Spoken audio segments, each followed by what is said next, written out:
പ്രകൃതി രമണീയമായ കേരളത്തിൻ്റെ തലസ്ഥാന നഗരിയായ തിരുവനന്തപുരത്തു നിന്നും 8 കിലോമീറ്റർ തെക്ക് പടിഞ്ഞാറായി സ്ഥിതി ചെയ്യുന്ന പുണ്യ സങ്കേതമാണ് ഭീമപ്പള്ളി ദർഗാ ഷരീഫ്.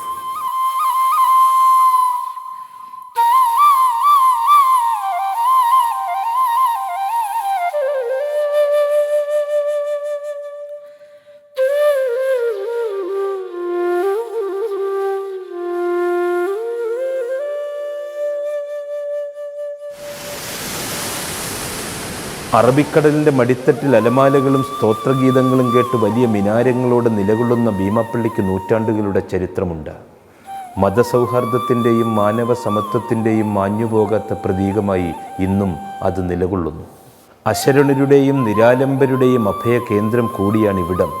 വിശാലമായ മണൽപ്പരപ്പിൽ വീഥിയോട് ചേർന്ന് അതിമനോഹരമായി തല ഉയർത്തി നിൽക്കുന്ന ആ മഹൽ സ്മാരകം എല്ലാ ജാതി മതസ്ഥരെയും ഉൾക്കൊള്ളുന്നു.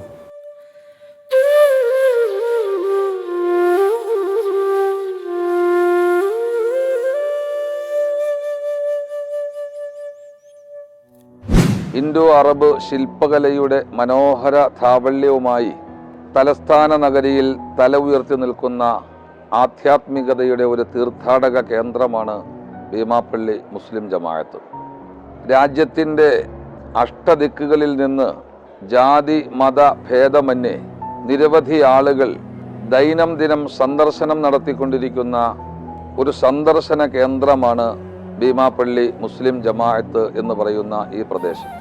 ഭീമപ്പള്ളിയുടെ തിരുമുറ്റത്ത് ഏതു സമയവും ഭക്തജനങ്ങളെ കൊണ്ട് നിറഞ്ഞിരിക്കും. അവരിൽ സ്ത്രീകളും പുരുഷന്മാരും ഉണ്ടായിരിക്കും, കുട്ടികളും വൃദ്ധരുമുണ്ടാകും, സമ്പത്തുള്ളവരും ഇല്ലാത്തവരും ഉണ്ടാകും. വിദൂര സ്ഥലങ്ങളിൽ നിന്നുള്ളവർ പോലും അക്കൂടെ ഉണ്ടാകും. വ്യാഴാഴ്ചയാണ് കൂടുതൽ പ്രധാനമായ ദിവസം. വ്യാഴാഴ്ച ദിവസം പള്ളിയിൽ വന്നു ചേരുന്ന ഭക്തജനങ്ങൾ അന്ന് രാത്രിയിൽ പള്ളിയിൽ കഴിച്ചു കൂട്ടുന്നു.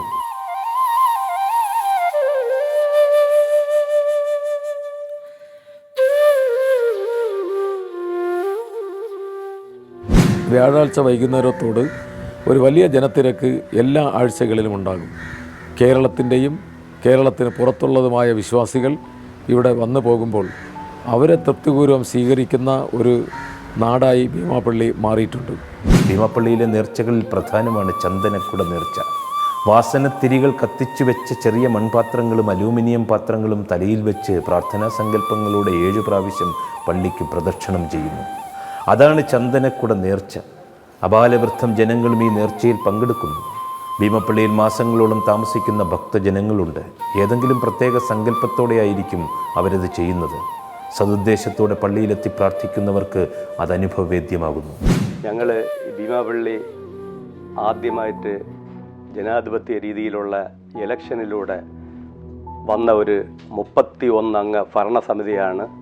ഇടയ്ക്കിടെ ഒരു 2 മാസം 3 മാസം വിട്ട് ഓരോ പൊതുയോഗം അതായത് പൊതുജനങ്ങൾക്കുള്ള ഒരു യോഗമാണ്. ആ യോഗത്തിലാണ് വലിയ വലിയ തീരുമാനങ്ങൾ വരുന്നത്. ആ തീരുമാനങ്ങൾ എന്തൊക്കെയാണോ വരുന്നത് അതനുസരിച്ച് ഞങ്ങൾ ഓരോന്ന് ചെയ്തു തീർക്കും. ഭീമപ്പള്ളിയിലെ ദർഗാ ഷരീഫിൻ്റെ തിരുമുറ്റത്തു നിന്നും പ്രധാന കവാടത്തിലൂടെ അകത്തേക്ക് കടന്നാൽ ആദ്യമായി കാണുന്നത് വിശാലമായ ഒരു ഹാളാണ്. അവിടെ ഇരുന്ന് സ്ത്രീ പുരുഷന്മാർ പ്രാർത്ഥിക്കുന്നു. തൊട്ടടുത്തുള്ള ചെറിയ മുറിയിൽ ഒരു നിലവിളക്ക് സദാ കത്തിജ്വലിച്ചുകൊണ്ടിരിക്കും. ചുറ്റുമിരുന്ന് പുരുഷന്മാർ ഖുർആൻ പാരായണം ചെയ്യുന്നു. ആ കൊച്ചുമുറിയുടെ പിന്നിലായി 2 ഖബറുകൾ കാണാം. വലതുവശത്ത് ഭീമ ബീവിയുടെയും ഇടതുവശത്ത് മാഹിൻ അബൂബക്കറുടേതുമാണ് ആ ഖബറുകൾ. ഈ ഖബറുകളാണ് ഭീമപ്പള്ളിക്ക് ജീവൻ നൽകുന്ന അടിസ്ഥാന ഘടകമെന്ന് ഭക്തജനങ്ങൾ വിശ്വസിക്കുന്നു. മഹത്തുക്കളായ ഒരു ഉമ്മയും മകനും, ഭീമ ഉമ്മ എന്ന പേരിൽ അറിയപ്പെടുന്ന ഉമ്മയും അവരുടെ മകൻ മാഹീൻ അബൂബക്കർ എന്ന് പറയുന്ന ഒരു മഹാന്റെയും പേരിൽ പ്രസിദ്ധി ആർജിച്ച നാടാണ്. ലോക പ്രശസ്തി ആർജിച്ച ഈ ദർഗാ ഷരീഫിൽ ദിനങ്ങൾ കഴിയുന്തോറും രാജ്യത്തിനകത്തുള്ള എല്ലാ മേഖലകളിൽ നിന്നും ഭക്തജനങ്ങൾ വന്നുകൊണ്ടിരിക്കുകയാണ്.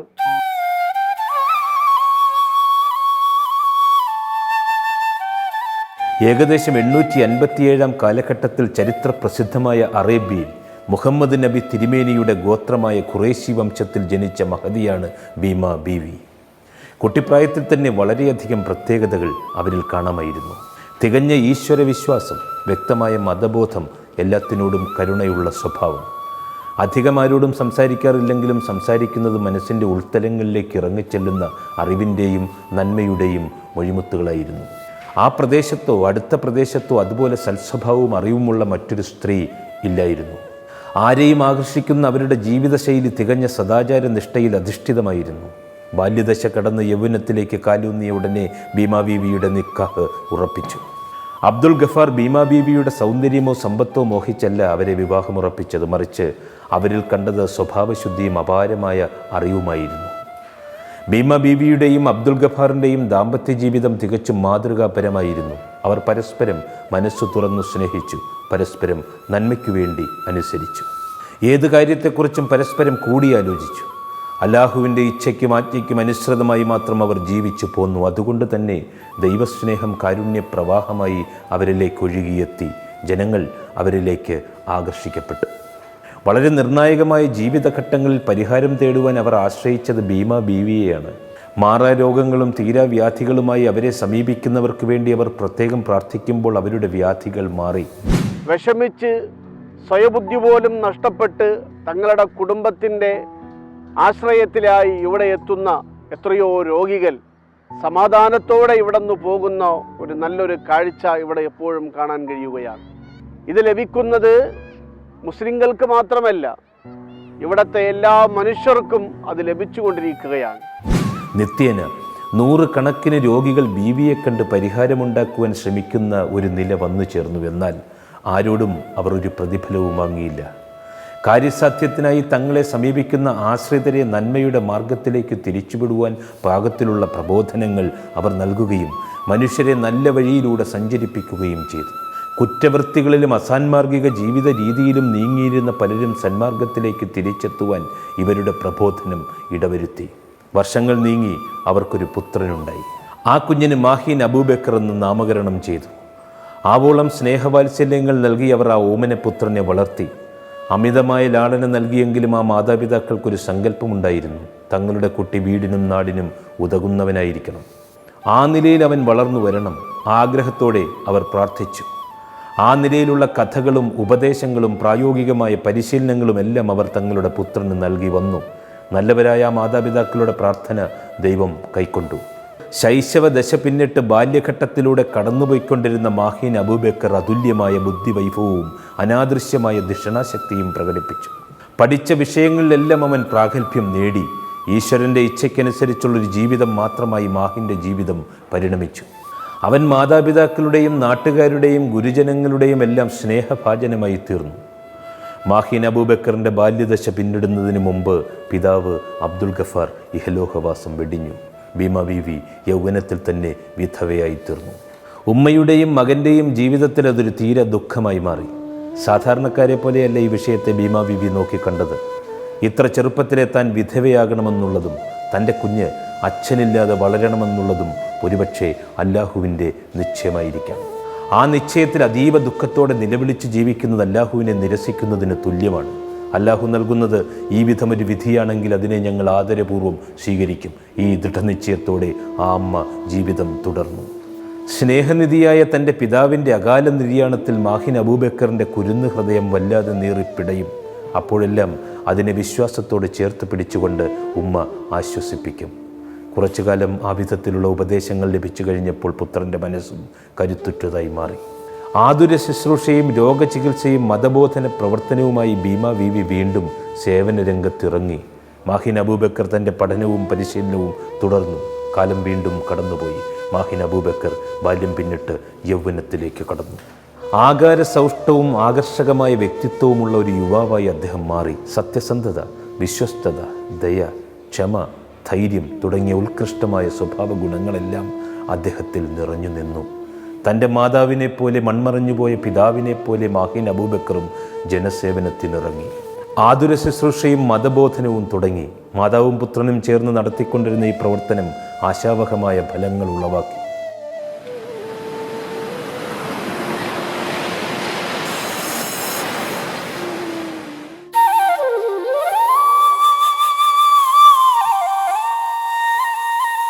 അബ്ദുൽ ഗഫാറിൻ്റെ മരണശേഷം അദ്ദേഹത്തിൻ്റെ പത്നി ഭീമാ ബീവിയും പുത്രൻ മാഹിൻ അബൂബക്കറും മനുഷ്യ നന്മയ്ക്കുതകുന്ന വിധത്തിൽ സമൂഹത്തോട് ചേർന്ന് നിന്ന് പ്രവർത്തിച്ചു. ധാരാളം രോഗികളും അവശരും ദരിദ്രരുമെല്ലാം നിത്യേന അവരെ തേടിയെത്തി. ദൈവദത്തമായ ജീവിത രീതിയും പ്രാർത്ഥനാ ശുശ്രൂഷയും പകർന്നു കൊടുത്തുകൊണ്ട് ഇങ്ങനെയുള്ളവർക്കെല്ലാം ആ മാതാവും പുത്രനും സാന്ത്വനമേകി. എന്നാൽ നൂറുകണക്കിന് ആളുകൾ അവരെ ആശ്രയിക്കുവാൻ എത്തിക്കൊണ്ടിരുന്നത് ചില കൂട്ടരിൽ കടുത്ത അസൂയ ഉളവാക്കി. ആ കൂട്ടർ രണ്ട് വിഭാഗത്തിൽ പെടുന്നവരായിരുന്നു. യഥാർത്ഥ മതബോധമില്ലാത്ത മുസ്ലിങ്ങളിൽപ്പെട്ട ഒരു കൂട്ടർ, മറ്റൊരു കൂട്ടർ ഇസ്ലാം മതത്തെ തകർക്കണമെന്നുള്ളുകൊണ്ട് പ്രതിജ്ഞയെടുത്തവർ. പല വിധത്തിലും ഈ കൂട്ടങ്ങൾ ഭീമാ ബീവിയെയും പുത്രനെയും ദ്രോഹിച്ചു. എന്നാൽ അതെല്ലാം അല്ലാഹുവിലേക്ക് സമർപ്പിച്ച് ക്ഷമയോടെ ത്യാഗത്തോടെ പ്രവർത്തിച്ചു. വിരോധികളെപ്പോലും സ്നേഹിക്കുവാൻ പാകത്തിൽ കരുണാർദ്ര ഹൃദയങ്ങൾക്ക് ഉടമയായി തീർന്നു. അവരുടെ പ്രവർത്തന രീതികളിൽ നിന്നും അല്പം പോലും അയവ് വരുത്തുവാൻ ഈ എതിരാളികൾക്ക് കഴിഞ്ഞില്ല. ഈ അവസരത്തിൽ ഒരു ദിവസം രാത്രി പ്രാർത്ഥന കഴിഞ്ഞുറങ്ങുവാൻ തുടങ്ങിയതേയുള്ളൂ. ആ അർത്ഥബോധാവസ്ഥയിൽ ഭീമാ ബീവിക്കൊരു സ്വപ്ന ദർശനമുണ്ടായി. ദൈവദൂതനായ ഒരാൾ മുന്നിൽ നിൽക്കുന്നു. മാന്യമായ വേഷം, പ്രൗഢമായ വദനം, ഗംഭീരമായ ശബ്ദത്തിൽ അദ്ദേഹം അരുളി, അല്ലയോ ഭീമ, നിങ്ങളുടെ സേവനം കൂടുതൽ ആവശ്യമുള്ളൊരു പ്രദേശമുണ്ട്. അത് ഭാരതമാണ്. സ്വദേശം വിട്ട് നിങ്ങൾ ഭാരതത്തിലേക്ക് പോവുക. ഇത്രയും പറഞ്ഞ ആഗതൻ അപ്രത്യക്ഷനായി. പിറ്റേന്ന് പ്രഭാതത്തിൽ ഭീമാ ബീവി തൻ്റെ പുത്രനായ മാഹീൻ അബൂബക്കറെ സമീപിച്ചിട്ട് പറഞ്ഞു, മകനെ, ഞാൻ ഇന്നലെ രാത്രി ഒരു സ്വപ്നം കണ്ടു. പകുതി ബോധത്തിലാണത് കണ്ടത്. ഒരു ദൈവദൂതൻ മുന്നിൽ എത്തിക്കൊണ്ട് നമ്മൾ രണ്ടാളും ഭാരതത്തിലേക്ക് പോയി പ്രവർത്തിക്കണമെന്ന് അറിയിച്ചിരിക്കുന്നു. അവിടെ നമ്മുടെ സേവനം ആവശ്യമാണെന്ന് പറഞ്ഞു. അത്ഭുത സ്തബ്ധനായി മാഹിൻ ഒരു നിമിഷം നിന്നുപോയി. ഭീമ ചോദിച്ചു, എന്താ മോൻ ഇങ്ങനെ മിഴിച്ചു നിൽക്കുന്നത്? മാഹിൻ പറഞ്ഞു, ഉമ്മ, ഇതേ സമയത്ത് ഇതേ സ്വപ്ന ദർശനം എനിക്കുമുണ്ടായി. അതോർത്തപ്പോൾ ഞാൻ അത്ഭുതപ്പെട്ടു പോയതാണ്. രണ്ടാളും ഒരേ ദിവസം ഒരേ സമയത്ത് ഒരുപോലെ കണ്ട ഈ സ്വപ്നത്തിന് അർത്ഥമുണ്ടെന്നവർ ചിന്തിച്ചു. വെറുതെ ഒരു സ്വപ്നമെന്ന നിലയിൽ അവഗണിക്കുവാൻ പാടില്ലാത്തതാണ് തങ്ങൾ കണ്ടതെന്ന് അവരുറപ്പിച്ചു. ഇത് അല്ലാഹു ദൂതൻ മുഖേന തങ്ങൾക്ക് തന്ന നിർദ്ദേശമാണ്. ഇതിനെ തള്ളിക്കളയുവാനാവില്ല. അവർ ഒരു ഉറച്ച തീരുമാനത്തിലെത്തി. അല്ലാഹുവിൻ്റെ നിർദ്ദേശം ഏറ്റെടുക്കുക, ഭാരതത്തിലേക്ക് യാത്രയാവുക. അതിനുള്ള ഒരുക്കങ്ങൾ ആരംഭിച്ചു. ജനിച്ചു വളർന്ന നാടും ബന്ധുക്കളും സമ്പത്തും എല്ലാം ഉപേക്ഷിച്ചുകൊണ്ട് ഒരു വിടവാങ്ങൽ. വളരെ ദുഃഖപൂർണമായിരുന്നുവെങ്കിലും എല്ലാവരോടും വിട പറഞ്ഞ് യാത്ര ആരംഭിച്ചു. അക്കാലത്ത് അറേബ്യൻ രാജ്യത്തു നിന്നും ഭാരതം വരെ വരിക എന്ന് പറയുന്നത് തികച്ചും സാഹസികമായിരുന്നു. യാത്രാ സൗകര്യങ്ങളൊന്നുമില്ലാത്ത കാലം, മരുഭൂമികളും കാടും മേടും കടലും കടന്നുള്ള ഒരു യാത്ര. തികച്ചും അപകടകരമായിരുന്നു അക്കാലത്തെ യാത്രകൾ. വഴിയാത്രക്കാരെ കണ്ട് പണം അപഹരിക്കുന്ന ഗൂഢസംഘങ്ങൾ, മനുഷ്യരെ കൈക്കലാക്കി അടിമച്ചന്തകളിൽ വെക്കുന്ന മറ്റൊരു കൂട്ടർ, ഇരയ്ക്കു വേണ്ടി കാത്തിരിക്കുന്ന വന്യമൃഗങ്ങൾ, ഇവയെല്ലാം ഭേദിച്ചു വേണം ഇവർക്ക് യാത്ര ചെയ്യേണ്ടിയിരുന്നത്. എന്നാൽ അവരുടെ യാത്ര തികച്ചും അല്ലാഹുവിൻ്റെ നിശ്ചയത്തിൽ പെടുന്നതായിരുന്നതിനാൽ പലവിധ അപകടഘട്ടങ്ങളിലും ദൈവസാന്നിധ്യം അനുഭവിച്ചറിഞ്ഞതുകൊണ്ട് തന്നെ നിർണായകമായി അവർ രക്ഷപ്പെട്ട് മുന്നോട്ട് നീങ്ങി. ഒടുവിൽ അവർ ലക്ഷ്യം നേടി. ഇന്ത്യയുടെ മണ്ണിൽ കാലുകുത്തി. അല്ലാഹുവിനെ അവർ അകമഴിഞ്ഞ് സ്തുതിച്ചു.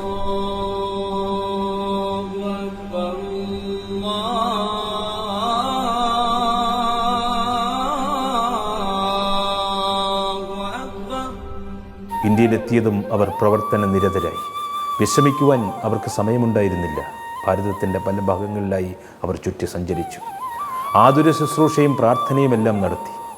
ഒരു ദേശത്തു നിന്നും മറ്റൊരു ദേശത്തേക്ക് അവധൂതരായി ആ മാതാവും പുത്രനും നീങ്ങി.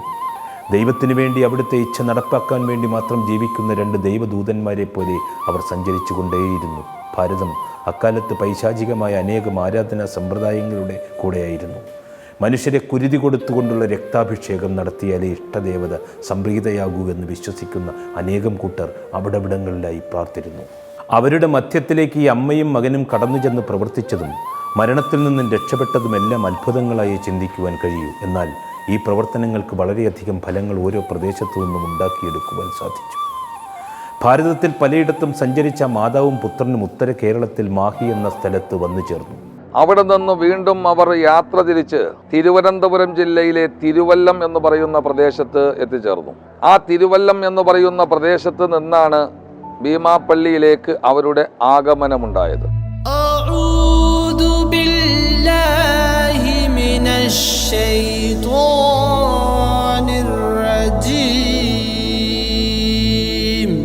പുണ്യാത്മാക്കളായ ഈ രണ്ട് വ്യക്തിത്വങ്ങൾ സമൂഹത്തിൽ നിരവധി നീറുന്ന നൂറ് പ്രശ്നങ്ങളുമായി പ്രതിസന്ധിയുടെ ചൂഴിയിൽ അകപ്പെട്ട ആളുകൾ ഇവരെ സമീപിക്കുകയും അവരുടെ ആവശ്യ പൂർത്തീകരണം നിർവഹിക്കുകയും ചെയ്യുക വഴി എല്ലാ മനുഷ്യരിലും ഇവരുടെ കേളി പ്രസിദ്ധമായി. കേരളത്തിൻ്റെ സംസ്കാരവും ആതിഥ്യ മര്യാദയും മറ്റു സ്ഥലങ്ങളിൽ നിന്നും വ്യത്യസ്തമായിരുന്നത് ഭീമാ ബീവിയും പുത്രനും തങ്ങളുടെ ദൗത്യ നിർവഹണത്തിന് വളരെയധികം അനുകൂല സാഹചര്യങ്ങൾ ഉണ്ടാക്കി. കേരളത്തിൻ്റെ വടക്കൻ പ്രദേശങ്ങളിൽ അധികവും ചേരമൻ പെരുമാൾ എന്ന ഭരണാധികാരിയുടെ പിന്മുറക്കാരുടെയും തെക്കൻ പ്രദേശം മാർത്താണ്ഡവർമ്മ മഹാരാജാവിൻ്റെയും അധീനതയിലായിരുന്ന കാലമായിരുന്നു അത്. അമ്മയും മകനും യാത്ര ചെയ്ത് തെക്കൻ തിരുവിതാംകൂറിലെ തിരുവല്ലം എന്ന സ്ഥലത്ത് എത്തിച്ചേർന്നു. അവിടെ അവർ ജനങ്ങൾക്ക് ആശ്വാസം പകരുന്ന വിധത്തിൽ രോഗശാന്തിയും പ്രാർത്ഥനയുമായി കഴിച്ചുകൂട്ടി. ധാരാളം ആളുകൾ അവരിലേക്ക് ആകർഷിക്കപ്പെട്ടു. ഇവിടെ രാജ്യത്തിൻ്റെ ഐക്യത്തിനും രാജ്യത്തിൻ്റെ പുരോഗതിക്കും രാജ്യത്തിൻ്റെ സമാധാനത്തിനും വേണ്ടി നിലകൊള്ളാൻ ആഹ്വാനം ചെയ്തിട്ട് അതിനുവേണ്ടി രാജ്യത്തിൻ്റെ നിർമ്മാണപരമായ പ്രവർത്തനങ്ങൾക്ക് കൂട്ടുനിൽക്കുന്ന എല്ലാ ആളുകൾക്കുമുള്ള വിശാലമായ സമാധാനത്തിൻ്റെ പ്രാർത്ഥനയാണ് ഇവിടെ നിർവഹിച്ചത്. സൗഖ്യം തേടി എത്തിയവരിൽ പലരും പിന്നീട് ഇസ്ലാം മതം സ്വീകരിച്ചു. കുറച്ചു കാലം കഴിഞ്ഞപ്പോൾ മാഹിൻ അബൂബക്കർ ഹജ്ജിന് പോകുവാൻ തീരുമാനിച്ചു. തൻ്റെ പ്രിയ മാതാവിനെ തനിച്ചാക്കി ഹജ്ജ് കർമ്മത്തിന് പോകുവാൻ വളരെ വിഷമമായിരുന്നുവെങ്കിലും മതാനുഷ്ഠാന പൂർണ്ണതയ്ക്ക് ആ കർമ്മം അനിവാര്യമായതിനാൽ അദ്ദേഹം യാത്ര പുറപ്പെട്ടു. നിത്യേന ധാരാളം ആളുകൾ ഭീമ ബീവിയുടെയും പുത്രൻ്റെയും സമീപത്ത് സൗഖ്യം തേടി എത്തുന്നത് നാട്ടിലെ ഒരു വിഭാഗം ജനങ്ങളിൽ അതൃപ്തി ഉളവാക്കി. അവർ രാജാവിനെ തെറ്റിദ്ധരിപ്പിച്ചു. ഒരു ദിവസം കുറേ രാജഭൃത്യന്മാർ ഭീമ ബീവിയെ സമീപിച്ച് ഈ നാട്ടിൽ വിദേശികളായി നിങ്ങൾ താമസിക്കണമെങ്കിൽ രാജാവിന് നികുതി കൊടുക്കണമെന്നും താമസിക്കുവാൻ തുടങ്ങിയ കാലം മുതലുള്ള നികുതി നൽകിയില്ലെങ്കിൽ നാട് കടത്തുമെന്നും ഭീഷണിപ്പെടുത്തി തിരിച്ചുപോയി. ഹജ്ജ് കർമ്മം കഴിഞ്ഞ് മാഹിൻ അബൂബക്കർ ഹാജി നാട്ടിൽ തിരികെ എത്തിയപ്പോഴും ഒരു കൂട്ടർ രാജഭൃത്യന്മാർ എത്തിച്ചേർന്ന് ഭീഷണിപ്പെടുത്തുകയും മാഹിനെ മർദ്ദനമേൽപ്പിക്കുവാൻ ശ്രമിക്കുകയും ചെയ്തു. സ്വയരക്ഷാർത്ഥമുള്ള ചെറുത്തുനിൽപ്പിനിടയിൽ രാജഭടന്മാരിൽ ഒരാൾ മരണപ്പെട്ടു. യഥാർത്ഥത്തിൽ അത് മനഃപൂർവ്വമായിരുന്നില്ല. എന്നാൽ ഈ സംഭവം മറ്റു മതവിഭാഗങ്ങളെ ശോഭാകുലമാക്കി. നാട്ടിലുള്ള സകല മുസ്ലിങ്ങളെയും കൊന്നെടുക്കുവാൻ തീരുമാനിച്ചവർ യുദ്ധത്തിന് തയ്യാറായി തെരുവിലിറങ്ങി. മുസ്ലിങ്ങളെ തിരഞ്ഞുപിടിച്ച് ഓരോ ദേശത്തും കൊന്നെടുക്കുവാൻ തുടങ്ങിയപ്പോൾ ഉമ്മയുടെ അനുവാദത്തോടുകൂടി മാഹിൻ അബൂബക്കർ ഹാജിയും ഒരു സംഘം ആളുകളെ സംഘടിപ്പിച്ച് തെരുവിലിറങ്ങി. ഇരുകൂട്ടരുടെയും ആക്രമണങ്ങളിൽ ധാരാളം ആളുകൾ മരണപ്പെട്ടു. പരസ്പരമുള്ള യുദ്ധത്തിൽ മാഹിൻ അബൂബക്കറിനെ ഒളിപ്പോരിൽ എതിരാളി കൊന്നൊടുക്കി. മകൻ്റെ മരണവിവരമറിഞ്ഞ ഉമ്മ ഓടിയെത്തി. ആ ശിരസ്സെടുത്ത് മടിയിൽ വെച്ച് തേങ്ങി. പക്ഷേ മകൻ യുദ്ധത്തിനിറങ്ങുമ്പോൾ ഉമ്മയോട് പറഞ്ഞ വാക്കുകൾ അവർ ഓർത്തു. ഉമ്മ, ഞാൻ യുദ്ധത്തിൽ മരണപ്പെടുന്നുവെങ്കിൽ ഉമ്മ ഒത്തിരി വിഷമിക്കരുത്. ദൈവത്തിനു വേണ്ടി തൻ്റെ മകൻ തൻ്റെ ദൗത്യം നിറവേറ്റിയെന്ന് മാത്രം ചിന്തിച്ച് പിടിച്ചു നിൽക്കണം. ആ വാക്കുകൾ ആ ഉമ്മയിൽ വീണ്ടും ശക്തി പകർന്നു നൽകി. പക്ഷേ മകൻ്റെ വേർപാടിൽ അവർ അവശയായി മാറി. മകൻ മരിച്ച് 41-ാം ദിവസം ഉമ്മയും ഈ ലോകത്തോട് വിട പറഞ്ഞു. ത്യാഗികളായ മാതാവിൻ്റെയും പുത്രൻ്റെയും ഖബറുകൾ ഭീമാപ്പള്ളിയിലാണ്. ജീവിച്ചിരുന്നപ്പോൾ ജനങ്ങൾക്ക് സൗഖ്യം പകർന്നവർ മരണശേഷവും സൗഖ്യം പകരുന്ന കാഴ്ചയാണ് ഭീമാപ്പള്ളിയിൽ നിത്യേന കാണുവാൻ കഴിയുന്നത്.